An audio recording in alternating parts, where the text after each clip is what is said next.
Health issue இருக்கவங்க சொல்றது ரொம்ப நல்லது, எழுதுறது நல்லது. அல்லது அவங்களுக்கு பதில் அவங்க ரொம்பவே கஷ்டப்பட்டுட்டு இருக்காங்க, அவங்களால எழுதலாம் முடியாது, சொல்ல முடியாது, அந்த நிலைமையில இருக்காங்க அப்படின்னா அவங்கள யார் பாத்துக்கிறாங்களோ, டிபெண்டா அவங்க யார்கிட்ட இருக்காங்களோ அவங்க அஃபர்மேஷன் சொல்லும் போது கூட அந்த அஃபர்மேஷன்ல அவங்களுக்கே அறியாம தெரியாம ஏதாவது ஒரு வேர்ட்ஸ் யூஸ் பண்றாங்க. அதனாலதான் இந்த சுவிட்ச் வேர்ட்ஸ் நீங்க பயன்படுத்தும் போது,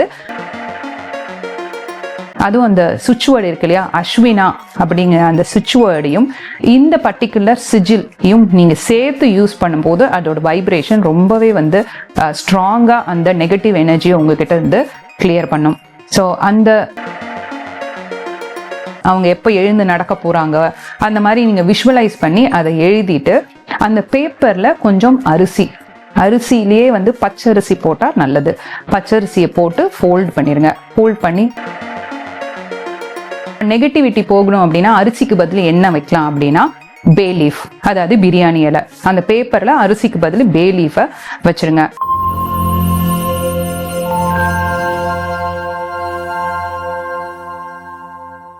காஸ்மோ வியூ நேயர்கள் அனைவருக்கும் வணக்கம். இன்றைய நிகழ்ச்சியில tarot card reader healer Rekha Thyagarajan அவர்கள் நம்ம கூட இணைந்திருக்காங்க. இன்றைய நிகழ்ச்சியில நமக்கு தெரியாத நிறைய மேனிஃபெஸ்டேஷன் டெக்னிக் பத்தி அவங்க கிட்ட கேட்டு தெரிஞ்சுக்கலாம். வணக்கம் மேம்.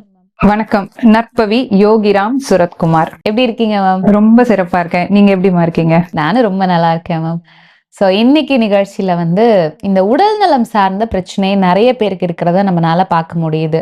இப்போ ஒரு மாசம் எடுத்துக்கிட்டீங்க அப்படின்னா அடிக்கடி ஹாஸ்பிட்டல் போவாங்க. இதுக்குன்னே தனியா செலவு பண்ண வேண்டிய ஒரு கட்டாயத்துல நிறைய பேர் இருக்கிறத நம்மளால பார்க்க முடியும். ஸோ இந்த மாதிரி உடல்நலம் சார்ந்த பிரச்சனை இருக்கு, இல்லை தொடர்ந்து நோயினால கஷ்டப்படுறாங்க, இதுக்கு நாங்கள் அதிகமா செலவு பண்றோம், இந்த மாதிரி எல்லாம் இருக்கிறவங்களுக்கு என்ன மாதிரியான நம்ம மேனிஃபெஸ்டேஷன் மெத்தட்ஸ் நம்ம யூஸ் பண்ணி இதுல இருந்து அவங்க வெளியே வர முடியும் அப்படின்றத இன்னைக்கு நிகழ்ச்சியில பார்க்கலாம். ஸோ பொதுவாகவே நீங்க எப்பவுமே ஸ்டார்ட் பண்றது ஒரு அழகான ஏஞ்சல் நம்பர் தான் கொடுப்பீங்க. ஸோ இந்த நோய் சார்ந்த பிரச்சனை இருக்கிறவங்க, இந்த நோயில இருந்து விடுபடணும்னு நினைக்கிறவங்க என்ன மாதிரியான ஏஞ்சல் நம்பர்ஸ் யூஸ் பண்ணும்போது இதுல இருந்து வெளியே வர முடியும்? நிச்சயமா. ஸோ ஹெல்த் அப்படின்னு சொல்லிட்டீங்க. ஹெல்த் இஸ் வெல்த் எல்லாருக்கும், கரெக்டா? உடல் நல்லா இருந்தால்தான் எந்த விஷயமுமே அவங்க நினைக்கிற விஷயத்த சாதிக்க முடியும். ஒருத்தவங்களுக்கு வீட்டுல ஹெல்த் சரியில்லாம போச்சு அப்படின்னா அவங்கள சுத்தி இருக்கவங்க எல்லாருக்குமே பிரச்சனை தான். பண விஷயத்துல பிரச்சனை, மன நிம்மதி போயிடும் எல்லாருக்கும். என்னதான் அவங்களுக்கு சரியாகுது அப்படின்னு ஒரு நம்பிக்கை வந்தாலுமே திடீர்னு திரும்ப அடுத்த பிரச்சனை வந்துட்டே இருக்கும் இல்லையா? ஸோ ஹெல்த் அப்படிங்கிறது ரொம்பவே முக்கியம். இன்னைக்கு ரொம்ப அழகான டாபிக் எடுத்திருக்கோம் இன்னைக்கு. ஹெல்த்ல ஏஞ்சல் நம்பர் சொல்லிட்டீங்க. ஏஞ்சல்ஸ் அப்படின்னாவே எப்பவுமே நம்மளுக்கு ப்ரொடெக்ட் பண்றதுக்கு தானே. இது கிரானிக் டிசீஸா, அதாவது நாள்பட்ட வியாதியா இருந்தாலும் சரி, இல்ல அப்பப்போ போயிடுது, அதுக்காகவும் நீங்க யூஸ் பண்ணலாம். ஏஞ்சல் நம்பர் அப்படின்னு சொல்லும் போதே இந்த நம்பரோட வைப்ரேஷன் நம்ம அதை சொல்லும் போது, அதாவது சாண்ட் பண்ணும் போதோ அல்லது எழுதும் போதோ தான் அந்த வைப்ரேஷன் ஒரு எனர்ஜியை உங்களை சுத்தி கொடுக்கும். இந்த நம்பரை யார் சாண்ட் பண்ணலாம்? நோய் இருக்கவங்க, அதாவது ஹெல்த் இஷ்யூ இருக்கவங்க சொல்றது ரொம்ப நல்லது, எழுதுறது நல்லது. அல்லது அவங்களுக்கு பதில் அவங்க ரொம்பவே கஷ்டப்பட்டுட்டு இருக்காங்க, அவங்களால எழுதலாம் முடியாது, சொல்ல முடியாது, அந்த நிலைமையில இருக்காங்க அப்படின்னா அவங்கள யார் பாத்துக்கிறாங்களோ, டிபெண்டா அவங்க யார்கிட்ட இருக்காங்களோ அவங்க செய்யும் போது அந்த எனர்ஜி அவங்களுக்கு மாற்றம் வரும். நிச்சயமா மாற்றம் வருமா? நிச்சயமா மாற்றம் வரும். நம்பிக்கையோட செய்யணும். சில பேருக்கு உடனே நடந்துரும், சில பேருக்கு பேட் கார்மிக் எனர்ஜி அதிகமா இருக்கும்போது ஸ்லோவா நடக்கும். சரி, இப்ப அந்த ஏஞ்சல் நம்பரை ரிவீல் பண்ணிடலாம். 59532777. சரி, இதை எப்படி பயன்படுத்தலாம்னா நான் சொன்ன மாதிரி சாண்ட் பண்ணுங்க. 108 டைம்ஸ் ரிப்பீட்டடா சாண்ட் பண்ணலாம். அட்லீஸ்ட் ஸ்டார்ட் பண்றது 108 டைம் ஸ்டார்ட் பண்ணுங்க. ஒரு நாள் ஃபுல்லா அப்படியே சொல்லிட்டே இருக்கலாமா? தாராளமா சொல்லலாம். ஏன்னா நீங்க அந்த எனர்ஜி பிளாக்கேஜ் தானே கிளியர் பண்ண விரும்புறீங்க. தாராளமா சொல்லுங்க. எழுதலாமா? காலையில பிரம்ம முகூர்த்த டைம்ல எழுதுங்க. எந்த கலர் பென்ல எழுதுறது? அடுத்தது ஒரு கேள்வி வரும். ரெட் கலர் பென்ல எழுதுங்க. ஹெல்த் இஷ்யூ அப்படின்னாவே ரெட் கலர் தான். கையில எங்கேயாவது எழுதிக்கலாமா? பாடியில எங்கேயாவது எழுதலாமா? தாராளமா எழுதலாம். லெஃப்ட் சைட் ஆஃப் த பாடியில எங்க வேணா எழுதிக்கோங்க இந்த நம்பரை. இந்த நம்பரை எங்க அவங்களுக்கு பெயின் இருக்கோ அந்த இடத்துல கூட நீங்க எழுதலாம். ஓகே. ஸோ ஏஞ்சல் நம்பர் எங்களுக்காக சொல்லிட்டீங்க. அடுத்ததா இந்த உடல் நலம் சார்ந்த பிரச்சனையிலிருந்து வெளியே வரணும் அப்படின்னு நினைக்கிறவங்க என்ன மாதிரியான ஸ்விட்ச் வேர்டை வந்து அவங்க சேன் பண்ணலாமா? ஏஞ்சல் நம்பருக்குன்னு ஒரு வைப்ரேஷன் இருக்க மாதிரி சுவிட்ச் வேர்ட், எப்பவுமே சுவிட்ச் வேர்டும் ஏஞ்சல் நம்பரும் சேர்ந்து நம்ம சொல்லும் போதோ எழுதும் போதோ அந்த வைப்ரேஷன் அதிகமாகுது. இதுதான் முக்கியமான விஷயம், புரிஞ்சுக்க வேண்டியது இதுதான். சோ இந்த வார்த்தைகளை பயன்படுத்தும் போது சில பேர் வந்துட்டு அஃபர்மேஷன் சொல்லும் போது கூட அந்த அஃபர்மேஷன்ல அவங்களுக்கே அறியாம தெரியாம வந்துட்டு ஏதாவது ஒரு வேர்ட்ஸ் வந்து யூஸ் பண்றாங்க. அதனாலதான் இந்த சுவிட்ச் வேர்ட்ஸ் வந்து நீங்க பயன்படுத்தும் போது அதை நம்ம ஆல்ரெடி ஃப்ரேம் பண்ணி வச்சிருக்கோம். இந்த வார்த்தைகளை பயன்படுத்தும் போது அதோட வைப்ரேஷன், அதோட தாக்கம் அதிகமா இருக்கும். சோ நீங்க சொல்ல வேண்டிய சுவிட்ச் வேர்ட் நீங்க தெரிஞ்சுக்கிறதுக்கு முன்னாடி கமெண்ட் செக்ஷன்ல அஸ்வினா அப்படின்னு டைப் பண்ணுங்க. அஸ்வினா அப்படின்னு சொல்லிட்டேன், அதுதான் சுவிட்ச் வேர்ட். அஸ்வினா என்னடா இது பேர் மாதிரி இருக்கே அப்படின்னு யோசிக்கிறீங்களா? இது வந்து ஒரு நட்சத்திரம் சம்பந்தப்பட்ட ஒரு சுவிட்ச் வேர்ட். இந்த சுவிட்ச் வேர்டை நிறைய என்னோட கிளைண்ட்ஸுக்கெல்லாம் கொடுத்து ஹெல்த் இஷ்யூஸ் எல்லாம் வந்துட்டு கியூர் ஆயிருக்கு. அதுவும் ரொம்ப நாள்பட்ட வியாதி இருக்கவங்க இதை வந்து எழுதியிருக்காங்க. நான் ஏஞ்சல் நம்பருக்கு சொன்ன அதே ரூல் தான் இந்த சுவிட்ச் வேர்டுக்கும். நீங்க காலையில பிரம்ம முகூர்த்த டைம்ல எழுதுங்க, சாண்ட் பண்ணுங்க. ரெகுலரா ஒரு வலி இருக்கு, பெயின் இருக்கு, தாங்கவே முடியல அப்படின்னா அஸ்வினா அஸ்வினா அஸ்வினான்னு கண்ணை மூடிட்டு சொல்லிட்டே இருங்க. அந்த பெயின் வந்து குறையறத உங்களால ரியலைஸ் பண்ண முடியும். சரி, இதெல்லாம் நாங்க சொல்லிட்டா டாக்டர்கிட்ட போக வேண்டாமா? அப்படிலாம் கிடையாது. நீங்க டாக்டர் கிட்ட ட்ரீட்மெண்ட் எடுக்கிறதும் கரெக்டான டாக்டர் கிட்ட நீங்க ட்ரீட்மெண்ட் எடுக்கணும், கரெக்டான மெடிசின்ஸை சாப்பிடணும். அதெல்லாம் வேற, அதெல்லாம் பிசிக்கல் இன்டேக், அதெல்லாம் தனி. இது வந்து ஒரு சப்போர்ட் சிஸ்டம். உங்களோட மனசை வந்து நீங்க கண்ட்ரோல் பண்றீங்க. அந்த வியாதியில இருந்து எப்படி வெளியில வரனாலும் உங்களை நீங்க டியூன் பண்றதுக்கான விஷயங்கள் தான் இது. ஓகே. சோ இந்த அஸ்வினா அப்படிங்கிறது இந்த அஸ்வினி நட்சத்திரத்தை குறிக்கக்கூடிய பொருளாமா? அஸ்வினி நட்சத்திரத்தை குறிக்கக்கூடிய ஐட்டம் தான். ஆனா இதுல இன்னும் சில விஷயங்கள், அதாவது இந்த காஸ்மிக் எனர்ஜி ரிலேட்டடான நியூமராலஜியும் சரி, இந்த வேர்ட்ஸ் வச்சு அதை சொல்லும் போது நம்மளுக்கு உருவாக்கப்பட்ட வேர்டு தான் இந்த சுவிட்ச் வேர்டு தான் அஸ்வினா. ஸோ இன்னைக்கு நிகழ்ச்சியில உடல் நலம் சார்ந்த பிரச்சனைகளுக்கு என்ன மாதிரியான தீர்வுகள் இருக்கு அப்படின்றத பத்தி நம்ம பார்த்துட்டு இருக்கோம். ஸோ தொடர்ந்து வந்து ஏஞ்சல் நம்பர் பார்த்தோம், சுவிட்ச் வேர்ட் பார்த்தோம். இதுக்கப்புறமா நம்ம பார்க்க போறது வந்து சிஜில். என்ன மாதிரியான சிஜில்களை நம்ம பயன்படுத்தும் போது இந்த உடல் நலம் சார்ந்த பிரச்சனை வந்தவங்களுக்கும் இனிமேல் வராம இருக்கணும் அப்படின்னு நினைக்கிறவங்க என்ன சிஜிலை பயன்படுத்தலாமா? ஏஞ்சல் நம்பர் பயன்படுத்தியாச்சு, சுவிட்ச் வேர்டும் பயன்படுத்தியாச்சு. இப்போ ஒரு குறியீடையும் பயன்படுத்துறீங்க அப்படின்னா நீங்க நினைக்கிற அந்த ஹெல்த் இஷ்யூல இருந்து வேகமா நீங்க ரெக்கவர் ஆகலாம், பரிபூரணமாக குணமடையணும். அட்லீஸ்ட் வந்து எனக்கு ஒரு நிம்மதியாவது வேணும், இந்த ஹெல்த் இஷ்யூல இருந்து நான் வெளியில வரணும் அப்படின்னு யோசிக்கும் போது இந்த குறியீடை பயன்படுத்துங்க. அதுவும் அந்த சுவிட்ச் வேர்டு இருக்கு இல்லையா, அஸ்வினா அப்படிங்கிற அந்த சுவிட்ச் வேர்டையும் இந்த பர்டிகுலர் சிஜிலையும் நீங்க சேர்த்து யூஸ் பண்ணும்போது அதோட வைப்ரேஷன் ரொம்பவே வந்து ஸ்ட்ராங்கா அந்த நெகட்டிவ் எனர்ஜியை உங்ககிட்ட இருந்து கிளியர் பண்ணும். ஸோ அந்த சிஜிலுக்கு ஒரு நேம் இருக்கு, ஜிபு சிம்பிள் அப்படின்னு சொல்லுவாங்க.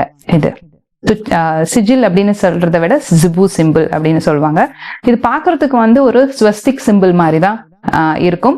அப்புறம் இது நிறைய பேர் கோலம் போடும்போது பார்த்திருப்பாங்க. அந்த சிக்கு கோலம்னு சொல்லுவாங்க. நம்ம ஊர்ல காலையில எழுந்த உடனே நிறைய பேர் அந்த காலத்துல எல்லாம் சிக்கு கோலம் தான் போடுவாங்க. அந்த சிக்கு கோலத்துல இது நிறைய பேர் பார்த்திருக்கிறதுக்கு வாய்ப்பு உண்டு.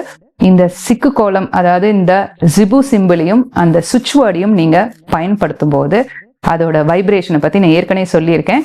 ஜிபு சிம்பிளை எங்கெல்லாம் வரையலாம் அப்படிங்கன்னா, நீங்க உங்களோட பாடியில வரைஞ்சிக்கலாம். லெஃப்ட் சைட் ஆஃப் த பாடியில வரையலாம், ரெட் கலர் பென்ல வரையலாம்.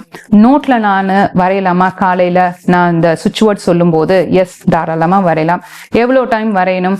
ஒரு டைம் வரைஞ்சா போதும். ஏன்னா நீங்க சுவிட்ச் வேர்டு ஏற்கனவே எழுதுறீங்க இல்லையா, அப்போ அதனால அது ஒரு டைம் பண்ணா போதும். இல்ல நீங்க நிறைய டைம் எழுதணும்னு ஆசைப்படுறீங்க, உங்களுக்கு அந்த மாதிரி ஒரு இன்ட்யூஷன் வருது அப்படின்னா தாராளமா நீங்க எவ்வளவு டைம்ஸ் வேணா செய்யலாம். ஓகே. ஸோ இன்னைக்கு நிகழ்ச்சியில வந்து நம்ம நோய் சார்ந்த பிரச்சனைகளுக்கு நிவாரணம் பேசிட்டு இருக்கோம். அதுக்கு நிறைய முறைகள் வந்து நீங்க சொல்லி கொடுத்தீங்க. பட் இருந்தாலும் இன்னும் ஈஸியா நிறைய பேருக்கு வந்து செய்யக்கூடிய ஒரு முறை அப்படிங்கிறது இந்த பில்லோ மெத்தட் அப்படிங்கிறது தான். நிறைய மெத்தட்ஸ் நீங்க வந்து ஆல்ரெடி சொல்லியிருக்கீங்க. பட் இன்னைக்கு நோய் சார்ந்த பிரச்சனை, ஏன்னா வந்து இந்த நோய் அப்படின்னு சொன்னாலே படுத்த படுக்கை ஆயிடுறாங்க அப்படின்னு தான் வந்து சொல்லுவாங்க இல்லையா? ஸோ இந்த மாதிரி நோய் சார்ந்த பிரச்சனையில படுத்த படுக்கை ஆயிட்டாங்க, இல்லை எழுந்திருக்கவே முடியல, இந்த மாதிரி பெட் ரிட்டனா இருக்கிறவங்களுக்கு இந்த பில்லோக்கு அடியில நம்ம வைக்கக்கூடிய இந்த சிஜில்ஸ் ஆகட்டும், இல்ல வேற என்ன மாதிரியான பொருட்களை வச்சு நம்ம மேனிஃபெஸ்ட் பண்ணும்போது உங்களுடைய உடல் நிலை வந்து சீக்கிரமா சரியாகும்? அதுக்கு ஏதாவது முறைகள் இருந்தா எங்களுக்காக சொல்லுங்க மேம். நிச்சயமா கரெக்டா சொல்லிட்டீங்க. பெட் ரிட்டன் ஆனவங்களெல்லாம் வந்துட்டு அவங்கள போயிட்டு சாண்ட் பண்ணவும் சொல்ல முடியாது, எழுதவும் சொல்ல முடியாது. அவங்களுக்காக மித்தவங்க செய்யலாம் அப்படின்னு நான் சொல்லியிருக்கேன். மித்தவங்க செஞ்சாலுமே அவங்களுக்கான எனர்ஜி ஆக்டிவேட் ஆகும்போது தான் இன்னும் வந்து அது சீக்கிரமா வந்து குணமடைவாங்க இல்லையா? அப்போ இந்த பில்லோ மேனிஃபெஸ்டேஷன் டெக்னிக் அப்படிங்கிறது ஒரு சூப்பர் பவர்ஃபுல்லான டெக்னிக். இது நிறைய பேர் வந்து மணி அட்ராக்ஷனுக்காகலாம் நிறைய பேர் யூஸ் பண்ணியிருக்காங்க. ஆனா அதை எப்படி ஹெல்த்துக்காக நீங்க யூஸ் பண்ணலாம் அப்படின்னா ரொம்பவே சிம்பிள். ஒரு ஒயிட் கலர் பேப்பர் எடுத்துக்கோங்க. அவங்களோட பேர், சப்போஸ் அவங்களால எழுத முடியும்னா அவங்க எழுதலாம், இல்ல நீங்க எழுதலாம். அதை அவங்களோட நேம் எழுதிருங்க. அவங்களோட நேம் எழுதிட்டு அவங்களுக்கு என்ன வந்து டிசீஸ் இருக்கோ அதை ரெக்கவர் ஆயிட்டாங்க அப்படிங்கிற மாதிரி அழகா அந்த வார்த்தையை வந்து ஃப்ரேம் பண்ணுங்க. இதுல எப்பவுமே வார்த்தைகள் தான் ரொம்ப முக்கியம். அவங்க எப்ப எழுந்து நடக்க போறாங்க அந்த மாதிரி நீங்க விஷுவலைஸ் பண்ணி அதை எழுதிட்டு அந்த பேப்பர்ல கொஞ்சம் அரிசியிலேயே வந்து பச்சரிசி போட்டா நல்லது. பச்சரிசியை போட்டு ஃபோல்ட் பண்ணிருங்க. ஃபோல்ட் பண்ணி அது ஒரு பிளாஸ்டிக் கவர் அல்லது ஜிப்லாக் கவர்ஸ்லாம் நம்ம ஊர்ல இருக்கு இப்போ. அது உள்ள போட்டு அது நல்லா டைட் பண்ணி அது அடியில வச்சிருங்க. சரி, இதை அப்படியே வச்சுட்டா போதுமா? முடிஞ்சா டெய்லியும் நைட் அவங்க தூங்க போறதுக்கு முன்னாடி அவங்க படிச்சுட்டு தூங்குனாங்கன்னா நல்லது. அவங்க எழுதியிருக்க விஷயத்த 3 டைம் படிச்சுட்டு தூங்க போகணும். இல்ல அவங்களுக்கு பதில் நீங்க படிக்கலாம். இதை வந்து ரிப்பீட்டடா 21 டேஸ்க்கு செய்யணும் தூங்க போறதுக்கு முன்னாடி. 21 டேஸ்க்கு அப்புறம் என்ன ஆகும் அப்படின்னா நிச்சயமா ஒரு மாற்றம் வர ஆரம்பிச்சிருக்கும். இந்த 21 டேஸ்லயே 22nd டே அந்த வச்சிருக்க அந்த பேப்பரை எரிச்சு சாம்பலை தூவி விட்டுருங்க. இது வந்து ஒரு அழகான ஒரு சிம்பிளான ஒரு மேனிஃபெஸ்டேஷன் டெக்னிக். நிச்சயமா ஒர்க் ஆகும். ட்ரை பண்ணி பாருங்க. ஓகே, இப்போ நீங்க வந்து இப்போ உடம்பு சரியில்லாதவங்க அவங்கனால இந்த மாதிரியான விஷயங்கள் பண்ண முடியாது, அவங்களுக்கு பதிலாக வேற யாராவது பண்ணலாம் அப்படின்னு நீங்க சொன்னீங்க. இப்போ வீட்டில் இருக்கிறவங்களே வந்து ஒருத்தங்களுக்காக மற்றவங்க பண்ணிக்கலாம். இப்போ ஒரு சிலவங்க வந்து ரொம்ப தூரமா இருப்பாங்க. ஸோ இவங்க வந்து அங்க இருந்தபடியே இவங்களுக்காக இந்த மாதிரி மேனிஃபெஸ்டேஷன்ஸ் எல்லாம் பண்ணலாமா மேம்? அது ஒர்க் ஆகுமா? எஸ், நிச்சயமா தாராளமா ஒர்க் ஆகும். ஏன்னா இது வந்து எனர்ஜி கனெக்ஷன் தான் இதுல வந்து ரொம்ப முக்கியம். அதாவது சோல் கனெக்ஷன். அவங்களோட சோல் கனெக்ட் பண்ணி நீங்க அவங்க நல்லா இருக்கணும் அப்படின்னு நீங்க நினைக்கிறதே எவ்வளவு ஒரு நல்ல எண்ணம் இல்லையா? அந்த தாட்ஸ் தான் வந்து அவங்கள வந்து போய் சேரும். சோ தாராளமா செய்யலாம். எங்க இருந்து வேணா செய்யலாம். இப்போ சில பேர் அப்ராட்ல இருப்பாங்க, அவங்க பேரண்ட்ஸ் வந்து ஊர்ல இருப்பாங்க, அவங்களுக்காக வந்து அவங்களோட பசங்க செய்யலாமா? நிச்சயமா செய்யலாம். முக்கியமான ஒரு விஷயம் இதுல என்னன்னா அவங்களோட பேர், யாருக்கு டிசீஸ் சரியாகணுமோ அவங்களோட பேர், கரெக்டான பேர் எழுதிட்டு என்ன நடக்கணும் அவங்களுக்குங்கிறத கரெக்டா எழுதணும். அவ்வளவுதான். ஓகே, ஸோ இந்த பில்லோ மேனிஃபெஸ்டேஷன் பத்தி நீங்க எங்களுக்காக சொன்னீங்க, இந்த நோய் தீர்க்கறதுக்கு அப்படின்னு சொல்லிட்டு. ஸோ இன்னைக்கு நிகழ்ச்சியில வந்து இந்த அரிசி வச்சு நம்ம வந்து அந்த பில்லோ மெத்தடை வந்து ஃபாலோ பண்ணலாம்னு சொன்னீங்க. இது மாதிரி வேற என்னென்ன பொருட்கள் வந்து இந்த பில்லோ மேனிஃபெஸ்டேஷன்ல பயன்படுத்தலாமா? நிறைய விஷயங்களுக்கு பயன்படுத்தலாம். நெகட்டிவ் எனர்ஜியை ரிமூவ் பண்றதுக்கு பயன்படுத்தலாம். கண் திஷ்டி இருக்கு அப்படின்னா அதுக்கு கூட பயன்படுத்தலாம். அதுக்கு பொருட்கள் மட்டும்தான் மாறும். இந்த பேப்பரை நீங்க எழுதுற மெத்தட் அதையே யூஸ் பண்ணிக்கோங்க. என்ன வேணும், யாருக்கு நெகட்டிவ் எனர்ஜி கிளியர் ஆகணும் அப்படிங்கறத எழுதலாம். ஃபார் எக்ஸாம்பிள், சோ அப்ப நெகட்டிவிட்டி போகணும் அப்படின்னா அரிசிக்கு பதில் என்ன வைக்கலாம் அப்படின்னா பே லீஃப், அதாவது பிரியாணி இலை. அந்த பேப்பர்ல அரிசிக்கு பதில் பே லீஃப வச்சிருங்க. இதுவே வந்து கண் திஷ்டி இருக்கு உங்களுக்கு கிளியர் ஆகணும். உங்களுக்கே தெரியும் இல்லையா, கண் திஷ்டி இருந்தா உங்களுக்கு உடம்பெல்லாம் வலிக்கும், ஷோல்டர் பெயின் இந்த மாதிரிலாம் நிறைய வரும். சோ அந்த மாதிரி இருக்கவங்க வந்துட்டு அந்த பேப்பர்ல கிராம்பு வச்சிருங்க. கிராம்பு வச்சுட்டு இதே டெக்னிக்கை ஃபாலோ பண்ணுங்க.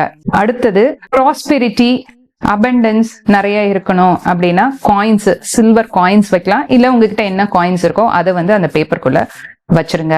ஸ்ட்ரெஸ் அதிகமா இருக்கு, எனக்கு எப்படியாவது ஸ்ட்ரெஸ் வந்து ஆங்ஸைட்டி இதெல்லாம் வந்துட்டு நான் கிளியர் பண்ணணும் அப்படின்னா ஏலக்காய் வைக்கலாம். ஸோ இந்த மாதிரி பில்லோ மேனிஃபெஸ்டேஷன் டெக்னிக்லயே நீங்க வந்து இந்த மாதிரி பொருட்களை மட்டும் மாத்தி உங்களோட மேனிஃபெஸ்டேஷன் டெக்னிக்கை நீங்க வந்து ரியலிஸ்டிக்கா கொண்டு வர முடியும்.